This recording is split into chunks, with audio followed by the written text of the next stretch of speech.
ये तमाम शहर के उलमा इकराम इस वक्त यहाँ इसलिए जमा हुए हैं कि अभी कई दिन पहले की बात है कि हिंदुस्तान में नरसिंहानंद नामी शख्स ने इस्लाम और पैगंबर इस्लाम की शान में गुस्ताखी की और गुस्ताखी करने के बाद मज़ीद ये है कि गुस्ताखी में इजाफ़ा होता चला गया। और अफसोस की बात इस वक्त में ये है कि पूरे हिंदुस्तान के बड़े बड़े चैनल पर बैठकर बयान देने वाले लोगों ने एक जुमला अभी तक उस शख्स के ख़िलाफ़ नहीं बोला। हम ये नहीं कहते कि हमारी तरफदारी की जाए, हमारी हिमायत की जाए, लेकिन कम से कम जो गलत हैं उसको गलत तो कहा जाए। किसी न्यूज़ चैनल ने उसको बयान नहीं किया, कोई न्यूज़ ने सुर्खी नहीं लगाई, गवर्नमेंट ने उस पर ज़र्रे के बराबर कोई एक्शन नहीं लिया। हमारे मुख्यमंत्री जी को इतना वक्त भी नहीं है, न जाने कौन से कामों में इस वक्त बिज़ी हैं कि उन्हें इस सारे मामलात को देखने का मौका भी नहीं है। अब बिल्कुल अगर हिंदुस्तान को इस अंदाज़ में चलाने की कोशिश की जाएगी तो हिंदुस्तान कैसे चलेगा बताइए आप। ये हालात इस कदर ख़राब होते चले जा रहे हैं। किस अंदाज़ में कोई आपके माँ को, बाप को, आपके ख़ानदान को गाली दे, आप बर्दाश्त कर सकते हैं? ज़ाहिर है नहीं कर सकते। जब नहीं कर सकते हैं तो मुसलमान अपने नबी की शान में किस अंदाज़ में इस चीज़ को बर्दाश्त कर सकते हैं? किसी ने कहा था कि जब तुम तौहीन अदालत बर्दाश्त नहीं कर सकते तो हम तौहीन रिसालत कैसे बर्दाश्त कर सकते हैं? जब तौहीन अदालत बर्दाश्त नहीं की जा सकती तो तौहीन रिसालत कैसे बर्दाश्त की जा सकती है? आज हालात ये हैं, देखिए किस तरह से आवाज़ को दबाने की कोशिश की जा रही है, किस तरह से मामलात को दबाने की कोशिश की जा रही है। कई दिन का ज़माना गुजर गया, पूरे हिंदुस्तान में उस शख्स के खिलाफ एहतजाज हो रहा है, ना उसकी गिरफ्तारी अमल में आ रही है, ना कोई शख्स उसकी बात करने के लिए राज़ी है, ना न्यूज़ चैनल उस पर सुर्खी लगाने के लिए तैयार है, ना गवर्नमेंट उसके लिए कोई कानून बनाने के लिए तैयार है। ये तो बिल्कुल गुंडाराज चल रहा है हिंदुस्तान में। अगर इस तरह का गुंडाराज चलेगा तो बाज़ाब्ता फिर गवर्नमेंट की ज़रूरत ही क्या है? गवर्नमेंट को भंग कर देना चाहिए। कोई ज़रूरत नहीं है ऐसी गवर्नमेंट की कि उसकी मौजूदगी में भी बाज़ाब्ता दूसरे के धर्म पर जो है उंगली उठाई जाती रहे, निशाना बनाया जाता रहे, दूसरे के मजहब को बुरा कहा जाता रहे। जब ये सारे मामलात करनी है तो गवर्नमेंट की, कानून की, सिस्टम की ज़रूरत ही नहीं है। बिल्कुल हिंदुस्तान को आज़ाद कर देना चाहिए इस तरह के कानून से। और अगर हिंदुस्तान में कानून अभी ज़र्रे के बराबर बाकी है तो मैं गुजारिश करूंगा हुकूमत हिंद से कि नरसिंहानंद को तेजी के साथ चंद दिन के अंदर गिरफ्तारी उसकी अमल में लाई जाए, गिरफ्तार किए जाए और उस शख्स को कड़ी से कड़ी सजा दी जाए। क्योंकि ये मामला सिर्फ रुकने वाला भी नहीं है, थमने वाला भी नहीं है।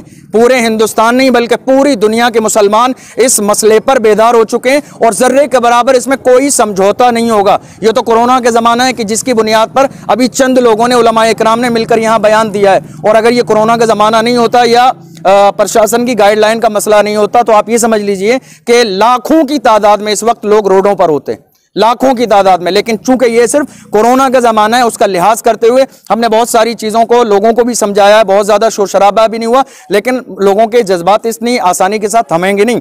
दूसरी चीज़ ये है कि आप ज़रा गौर कीजिए, हमारे यहाँ हिंदुस्तान में बहुत सारी जगहों पे तो खैर अभी क्या है कि इलेक्शन भी चल रहा है। पता नहीं, मैं नहीं कह सकता कि इलेक्शन जहाँ चल रहा है वहाँ कोरोना है या नहीं है इलेक्शन की वजह से। वल्लाहु आलम, ये तो अल्लाह जानता है कि जिन जगहों पे इलेक्शन चल रहा है वहाँ तो कोरोना गायब है, और जहाँ इलेक्शन नहीं चल रहा है वहाँ कोरोना की इतना मारे मारी है कि अगर आदमी मास्क न लगाए तो उसको मारा भी जा रहा है, डंडे भी जो है उस पर बरसाए जा रहे हैं। ये कंडीशन है। लेकिन मैं बड़ा हैरान हूँ कि हर चीज़ के लिए हिंदुस्तान में कानून है।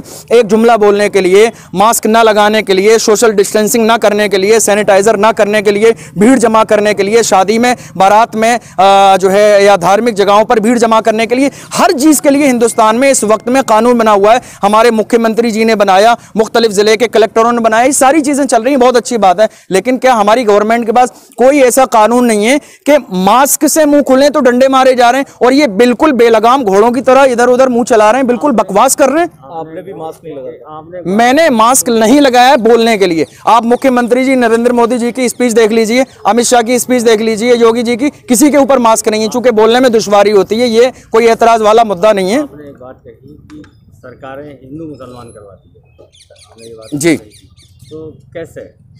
आप खुद बताइए मुझे। मिसाल के तौर पर हमारे मुख्यमंत्री जी हैं, ठीक है, मुख्यमंत्री जी की क्या जिम्मेदारी है इस वक्त में, चाहे वो हिंदू हो या मुसलमान हो। अगर कोई भी शख्स, मिसाल के तौर पर कोई मुसलमान हिंदू को गाली दे तो मुख्यमंत्री जी की जिम्मेदारी क्या है कि उसका गिरेबान पकड़े कि ऐसा कैसे हुआ। और यही जिम्मेदारी अगर कोई हिंदू ऐसा करता है मुसलमान के लिए, तब भी मुख्यमंत्री जी की जिम्मेदारी है कि उसका गिरेबान पकड़े, अपने नुमाइंदे भेजे कि भाई तुमने किसी के बारे में कैसे कहा। एक होता है किसी मजहब के किसी एक चीज के बारे में, लेकिन डायरेक्ट अल्लाह की जात के टारगेट करना, इस्लाम को टारगेट करना। हिंदू मुसलमान कराती है तो क्या इसमें हमको सोचने की जरूरत है क्या कि अगर ये हिंदू मुसलमान करा रहे हैं तो हम क्यों लड़े? ये चीज़ देखिए, पहली चीज़ ये है, अगर हिंदुस्तान में कोई गवर्नमेंट ना हो, हिंदुस्तान बिल्कुल आज़ाद मुल्क हो जाए, बिल्कुल आज़ाद मुल्क, कोई कानून नहीं है, तो जाहिर है आप अपना फैसला अपने एतबार से ले लोगे, मैं अपना फैसला अपने एतबार से ले लूंगा। आज अगर इस वक्त में हम यहाँ 10-15 लोगों को लेकर खड़े हुए हैं, हमने कोई भीड़ जमा नहीं की, आप मुझे बताइए वजह क्या है इसकी? वजह यही तो है कि कहीं ना कहीं हम हुकूमत की गाइडलाइन की पालना कर रहे हैं, यही वजह है। हम हुकूमत की बात कर रहे हैं, यही वजह है। अब अगर हुकूमत इस वक्त में अगर हमारे साथ खड़ी होती, ऐसा है या नहीं, आप बताइए। क्या नरेंद्र मोदी जी के पास ये वीडियो पहुंचा होगा या नहीं पहुंचा होगा? आपसे सवाल है, आप बताइए, पहुंचा होगा या नहीं पहुंचा होगा? इतने दिन में उन्होंने इस मसले की गहराई को समझा होगा या नहीं समझा होगा? पूरे हिंदुस्तान में एहतजाज चल रहा है, लोग सड़कों पे हैं, रोड लगाए जा रहे हैं, पुतले जलाए जा रहे हैं, ये सारी सिचुएशन हमारे जो जिम्मेदार हैं, गवर्नमेंट के नुमाइंदे हैं, उनको पता है या नहीं है? पता होने के बावजूद कौन सा स्टेटमेंट आया उनका, मुझे बताइए।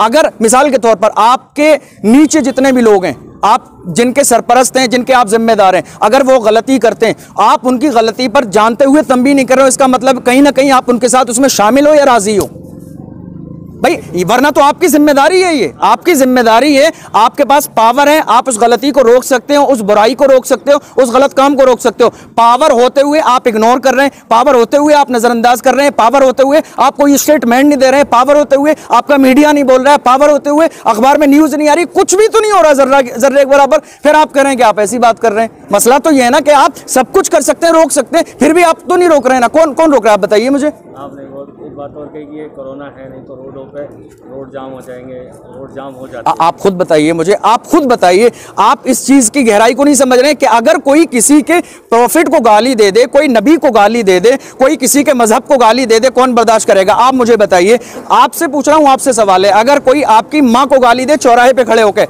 आप कितने ही कमजोर इंसान हो, कम से कम अपनी ताकत के बावजूद, यानी जितनी आपकी ताकत कैपेसिटी है उसके बावजूद तो उसका दिफा करोगे, मारोगे, लड़ाई करोगे, झगड़ा करो, कुछ तो करोगे।